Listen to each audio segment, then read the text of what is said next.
ሁለት ልዩነት ያላቸውን አረፍተ ነገሮች ላሳያችሁ በእንግሊዘኛ ቋንቋ። የመጀመሪያው I'm afraid የሚለውን ቃል ነው፣ አረፍተ ነገር ነው። ሁለተኛው ደግሞ I'm nervous የሚለው። አንዳንድ ሰው interchangeably በአንደኛው ቦታ ሌላኛውን ተክቶ ሲጠቀም እሰማለሁ፣ ነገር ግን ይለያያሉ። ኦኬ I'm afraid ማለት ለሁለት አገልግሎት ልንጠቀምበት እንችላለን። የመጀመሪያው ነገር ፈራሁ ለማለት ነው፣ ፈራሁ ለማለት ነው። ለምሳሌ I'm afraid of dogs ልል እችላለሁ፣ ውሾችን ፈራለሁ።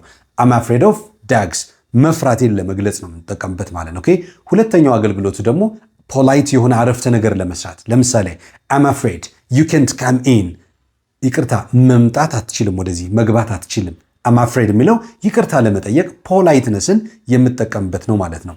ሌላኛው አረፍተ ነገር I'm nervous የሚለው ቃል ነው።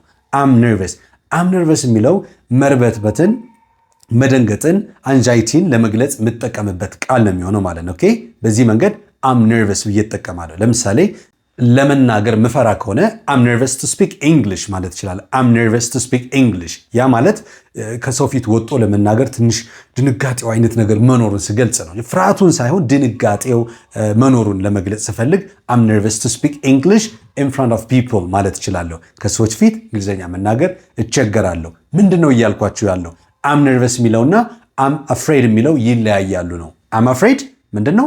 ፍርሃትን ለመግለጽ የምንጠቀምበት ቃል ነው። ብዙ ጊዜ I'm afraid of ተብሎ of preposition እንጠቀማለን። I'm afraid of የምንፈራውን ነገር እንገልጻለን። ሁለተኛው ግን I'm nervous የሚለው የሚያስደነግጠኝ ድንጋጤ ውስጥ የሚከተኝ ነገር ስገልጽ I'm nervous ብዬ ገልጻለሁ። አንደኛው ምሳሌ ምንድነው? I'm nervous to speak English in front of people የሚለውን መጠቀም ትችላላችሁ። ከወደዳችሁት ፎሎው አድርጉኝ፣ ላይክ እና ኮመንት ሼር ማድረግ አይረሳ።